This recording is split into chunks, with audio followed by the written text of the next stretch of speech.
2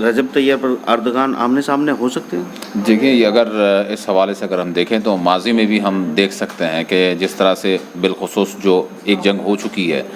یعنی اگر ہم ناگورنو کاراباخ کا معاملہ اگر لے لیں تو رشیا اور ترکی ایک دوسرے کے مدمقابل نظر آ رہے تھے، لیکن اس کے باوجود کیا ہوا، ایک جانب دونوں کے اچھے تعلقات ہیں اور دونوں کی جو ہے اسٹریٹجیز اگر ہم دیکھیں کئی اعتبارات سے جو ہے مل رہی ہیں اور ایک دوسرے کے کئی ایک معاملات میں معاہدات ہو رہے ہیں، اور پھر ہم نے دیکھا کہ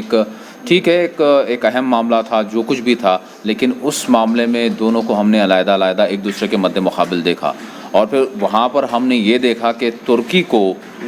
یعنی فتح حاصل ہوتی ہے، اور پھر اس میں عالمی سطح پر یعنی کہیں نہ کہیں جو رشیا کا ایک دبدبہ تھا وہ تھوڑا سا ہم کو مغلوب ہوتا ہوا، کمزور پڑتا ہوا نظر آیا، لیکن یہ سوچنے والی بات تھی اس وقت بھی سوچنے والی بات تھی۔ تو ضرور اس میں جو جیو پالیٹکس ہے اور جو کچھ صورتحال تھی اس پر جو نظر رکھنے، خود آپ نے بھی ہم نے بھی اپنے پروگرام میں اس بات کا بار بار ذکر کیا کہ یہ بات ضرور کہیں نہ کہیں میچ فکسنگ نظر رہی ہے۔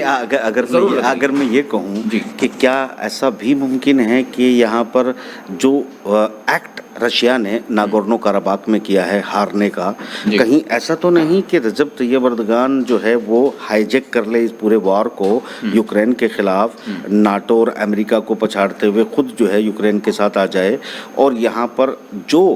ایکٹ ہارنے کا رشیا نے کیا اس کا بدلہ دیتے ہوئے خود یہاں پر ایک ہار اپنی جو ہے وہ ثابت کرے جس سے ان کا حساب برابر ہو جائے؟ کہیں ایسا تو نہیں؟ بالکل ایسے بالکل امکانات واضح مجھے اپنے طور پر جو کچھ بھی میرا انالائزیشن ہے، جو جس طرح سے بھی ہم دیکھتے ہیں روزانہ جو صورتحال ہوتی ہے، جس پر ہم بات چیت بھی کرتے ہیں، بحث مباحثہ بھی ہوتا ہے، خبریں بھی دیتے ہیں، تو اس سے مجھے یہی لگ رہا ہے کہ ضرور اس میں اس مرتبہ بھی ضرور ترکی کے صدر اور رشیا کے صدر کے درمیان کوئی نہ کوئی یعنی کہ جو بیک چینل کی جو بات کی جاتی ہے ایسا معاملہ ضرور چل رہا ہے، تاکہ اس کے ذریعے دیکھیں نا یہاں پر یہ بھی چیز ہوگی کہ جو دنیا کی جس کو داروغہ کہا جاتا تھا وہ اب مطلب وہ اس کا حال کیا ہے دنیا کے سامنے ہے۔ اب وہ یہ بھی امپورٹنٹ ہے کہ یورپین یونین میں شامل ہونے کا دعویٰ کرنے والا یوکرین امریکہ اور ناٹو کی سپورٹ کا اعلان کرنے کے بعد یہ رجب طیب اردگان سے مدد کے لیے کیوں پہنچا؟ یہ اپنے آپ میں ایک بڑی بات نہیں آپ دیکھ رہے ہیں؟ نہیں، یہاں پر ایک باروں میں ان کی مجبوری بھی ہے، یعنی کہ اگر خطے کی صورتحال کو دیکھیں ہم اور ایک دوسرے کے سرحدات کی بات کریں تو ترکی کا جو اہمیت ہے یہاں پر، اس کو یقیناً ترکی کی اہمیت کو رشیا بھی مانتا ہے اور پھر امریکہ بھی مانتا ہے، اور لازمی بات ہے جس طرح سے اگر ہم یہاں پر بات کریں بر صغیر کی اگر بات کریں تو پاکستان کو جس طرح سے ہمیشہ سے ہم یہ کہہ سکتے ہیں کہ استعمال کیا ہے امریکہ نے بھی، اور یہ اور بات ہے کہ اب رشیا قریب آ رہا ہے، لیکن امریکہ آج بھی جس طرح سے پاکستان کی اہمیت کو سمجھتا ہے اسی طرح سے ترکی کو اگر دیکھیں، ترکی کو کسی طرح سے امریکہ فراموش نہیں کر سکتا۔ اچھا، تو میرے خیال سے پھر آپ کا مطلب یہ ہے کہ ترکی کی جو لوکیشن ہے اس کی شمولیت کے بغیر ناٹو یا امریکہ سیدھے رشیا پر ترکی کو بائی پاس کر کے نہیں جا سکتے، اس لیے ترکی کو منانا ضروری ہے، بالخصوص یوکرین کا معاملہ ہو، بالخصوص جو جس طرح سے ہم نے ناگورنو کاراباخ کا معاملہ دیکھا، تو یہاں پر یا پھر اس سے ہٹ کر بھی اگر دیکھیں جو سرحدات ترکی سے لگتے ہیں، یعنی ایون اگر ہم سیریا کی بھی بات کریں تو ترکی کا کافی اہم رول تھا اس میں، بے شک وہ کافی اہم رول، اس پہ الگ سے کوئی پروگرام مباحثے میں ضرور کریں گے۔ اس معاملے میں بھی دیکھ رہا ہوں میں ایک چیز آپ سے اور امپورٹنٹ یہ دیکھ رہا ہوں، اگر ترکی یا رجب طیب اردغان اگر اس وقت وہی رشیا کی جو پالیسی ہے، رشیا جو چاہتا ہے، اگر ترکی بھی وہی چاہتے ہوئے آگے بڑھتا ہے تو پھر لازمی بات یہ ہے کہ یوکرین کی جانب سے امریکہ کے لیے جو دروازے کھل جائیں گے، اور امریکہ جو ہے دونوں پر یعنی انسانی حقوق کی خلاف ورزی کے الزامات عائد کرے گا، مختلف دیگر الزامات ہوں گے دونوں پر، یعنی رشیا پر بھی اور ترکی پر بھی، اور اس طرح سے اسپیس فراہم ہوگی امریکہ کو، تو وہ دروازہ بند کر رہے ہیں ایسا مجھے لگ رہا ہے۔ نہیں، ویسے جو پابندی ہے رشیا کے اوپر لگانے کی وہ تمام تیاریاں کر لی گئی ہیں اور یہ تو پابندی کی طرف جا رہے ہیں، یہ کھیل تو ہم اور آنے والے دنوں میں بھی دیکھیں گے۔ مگر جیسے آپ نے پاکستان کی لوکیشن کا ذکر کیا، یہاں جو اس وار کو لے کر بھی، افغانستان کو لے کر بھی جس طرح کینیڈا کے ایکسپرٹ اور امریکہ کے ایکسپرٹ باقاعدہ جس طریقے سے آگے بڑھ رہے ہیں اور یہ کہنے کی کوشش کر رہے ہیں کہ یہاں پاکستان اور آپ کا جو افغانستان اور روس ہے یہ مل کے گیم کھیل سکتے ہیں، کہیں پچھلے دنوں جو ابھی دورہ ہوا ہے اس دورے میں آپ یہ دیکھ رہے ہیں کہ اس دورے کے اندر یہاں لاوروف نے یہ کہا ہے جی کہ پاکستان جس طرح کے ہتھیار ہم سے چاہتا ہے وہ لے لے، پاکستان جیسی مدد چاہتا ہے وہ ہم سے لے لے. جی تو اس میں دو پوائنٹ ہو سکتے ہیں. ایک تو افغانستان کی لوکیشن تو ہے ہی، ایک ان کے دونوں کے ہی سمبند چائنا کے ساتھ بھی بہت اچھے ہیں. یہاں پر کچھ چرچائیں کشمیر کو لے کر بھی چل رہی ہیں. جی یہاں ایسا تو نہیں ہے کہ اگر افغانستان کے بجائے کوئی الٹرنیٹو لوکیشن جو ہے وہ چاہتا ہو امریکہ، اس لیے پاکستان کی سرحدیں بھارت سے بھی ملتی ہیں، کشمیر سے بھی ملتی ہیں، چائنا سے بھی ملتی ہیں، اور ایسی کسی لوکیشن کو فائنڈ آؤٹ کرنے سے باز رکھنے کے لیے رشیا نے بھارت جیسے اپنے پرانے دوست کو داؤں پہ لگا کے پاکستان کے ساتھ پورا ساتھ دینے کا من بنا لیا ہے. کیا اس میں کیا لگتا ہے آپ کو؟ بالکل واضح بات ہے، یہ بالکل اسی طرح سے لگ رہا ہے. سرگئی لاروف جو بھارت کا بھی انہوں نے دورہ کیا، اس کے بعد پاکستان کا بھی دورہ کیا، تو دیکھیں یہاں پر ہم کو سوچنے والی بات یہ ہے کہ جس طرح سے اگر آج ہم امریکہ کے کوئی اسٹیٹ سیکریٹری اگر آ جاتے ہیں تو پھر کس طرح سے ہمارے پاس استقبال ہوتا ہے، کس طرح سے میڈیا جو اس کو کور کرتا ہے، کس طرح سے سرکاری طور پر اس کا ہم مکمل کوریج کرتے ہیں، اس کو اہمیت دیتے ہیں. کیا سرگئی لاروف جب آئے، بھارت کا ایک پرانا دوست یعنی رشیا کی اگر ہم بات کریں، تو کیا آپ نے وہ جوش و خروش بھارت میں دیکھا؟ نہیں، مگر اس میں ایک ڈیولپمنٹ آپ کو میں ضرور کہنا چاہوں گا. ایک ڈیولپمنٹ ہوا ہے صاحب. جی وہ ڈیولپمنٹ یہ ہوا ہے کہ رشیا کی طرف سے ایک اعلان کیا گیا ہے کہ جو ٹائم 2021 تک کا جو دیا گیا تھا اسی میں بھارت کو رشیا S-400 ڈیلیور کرنا چاہتا ہے. مگر اس میں ایک چھوٹا سا پیچ بھی ہے جی کہ ایک تو یہ کہ ہمارا پیسہ رشیا کے پاس گیا ہوا ہے اور ہم کو S-400 چاہیے بھی. جی دوسری بات یہ بھی ہے کہ S-400 اگر وہ ہم کو دینے کے لیے ایک ٹائم ڈیٹ دے دیتا ہے کہ آپ کو اس ڈیٹ میں آپ لے لیجئے، جی اور امریکہ جس طرح ترکی پر پابندی لگانے کی بات لگا رہا ہے، اسی طرح بھارت پہ بھی اگر پابندی لگانے کی بات آ جاتی ہے اور نہیں مانتا ہے کہ رشیا کا S-400 نہ لیا جائے، تو میرے خیال سے اس میں ہم لوگوں کو کم سے کم بھارت جو ہے وہ ایک بیچ میں پھنس سکتا ہے. اس میں کہیں ایسا تو نہیں کہ روس جان بوجھ کے پھنسانے کی کوشش کر رہا ہو کہ ٹائم لیمٹ وہ کہہ دیتے ہیں کہ آپ اس ٹائم ڈیوریشن میں آپ ڈیلیوری لے لیجئے، اور ہم امریکہ سے جب تک کوئی ڈیل نہ ہو جائے وہ ڈیلیوری لے نہ پائیں. تو ایسی صورت تو نہیں بن رہی ہے کہ کہیں رشیا خود ہی ہمیں پھنسانے کے چکر میں لگ گیا ہو؟ دیکھیے، رشیا بھی ایک دنیا کی بڑی طاقت ہے، اور امریکہ ٹھیک ہے، اس کا جو بھی ماضی رہا ہے یا پھر آج جس صورتحال سے وہ جوجھ رہا ہے تو یہ اپنے مقام پر ہے، لیکن وہ اپنی ڈپلومیسی پوری طرح سے جو ہے اپنائے ہوئے ہیں. جو بائیڈن کی جو جس طرح سے انہوں نے سارا کچھ یعنی ہم دیکھ سکتے ہیں کہ ڈونالڈ ٹرمپ نے جو برباد کر کے رکھ دیا تھا جو کچھ ان کی پالیسی تھی ان کے لیے، تو اس کو اب آج بائیڈن سنوار رہا ہے. ٹھیک ہے، اب دوسری جانب اگر ہم دیکھیں تو رشیا واقعی وہ کچھ بھی کر سکتا ہے جس طرح سے آپ کہہ رہے ہیں، بالکل یہ طور پر وہ سارے واضح امکانات ہیں اس چیز کی. اس میں ایک یہ بھی مشکل آتی ہے نا کہ دیکھیے نیا دوست ان کا پاکستان ہے، جی. اور پاکستان کو بلینک چیک دینے جیسی باتیں کی ہے پوتن نے کہ میں نے پیغام بھیجا ہے کہ آپ گیس لیجئے، ہتھیار لیجئے، جو مرضی آئے لیجئے. تو جو مرضی میں تو S-400 بھی آتے ہیں. اگر تیار ریڈی مال کے لیے ڈیلیور کرنے کے لیے بھارت کو کہتا ہے، اور ہم اپنی سیٹلمنٹ چونکہ ہم کوڈ کور کا حصہ ہیں اور امریکہ کے ساتھ ہے، اس میں تو کوئی دو رائے ہے نہیں، اگر ہماری ڈپلومیٹک مجبوری یہ ہو کہ ہم ترنت لینا نہ چاہیں کیونکہ جب تک ہمارا امریکہ کے ساتھ یہ کوئی سمجھوتا نہ ہو جائے اس پہ تب تک ہم ڈیلیوری نہ لیں، ایسے میں اس کو ایک موقع مل جائے کہ S-400 جو ہے وہ پاکستان جیسی دیش کو سونپنے کی سازش تو رشیا نہیں رچ رہا ہے. آپ کو بالکل واضح طور پر یہ ہو سکتا ہے، اس کے پورے امکانات ہیں، چونکہ آج ہم یہ کہہ سکتے ہیں کہ رشیا ہم سے دور ہوا ہے، اور جو بھی ہم ڈیلنگز کر رہے ہیں امریکہ کے بالمقابل اور اسرائیل کے بالمقابل، وہ رشیا خود دیکھ رہا ہے کہ اس کا اگر ہم کمپیئر کریں گے تو بہت ہم نے تعلقات کو منقطع کر لیے ہیں رشیا سے. آج ہم نے اپنے آپ کو یہ کہہ رہے ہیں پردھان منتری کہ ہم سب کو لے کر ہم جو ہے ہمارے تعلقات سب کے ساتھ برابر ہیں، لیکن یہ صرف زبانی جمع خرچ سے نہیں ہوتا بلکہ معاہدات اس کی دلیل ہوتے ہیں. جو تعلقات آپ کے بنتے ہیں کہ کیا آپ کس سے ڈیل کر رہے ہیں، کن معاملات میں آپ نے کس سے جو ہے معاہدات کیے ہیں، تو واضح طور پر کس طرح کی ٹریٹی ہم نے امریکہ سے کر لی ہے. آج امریکہ کی فوجیں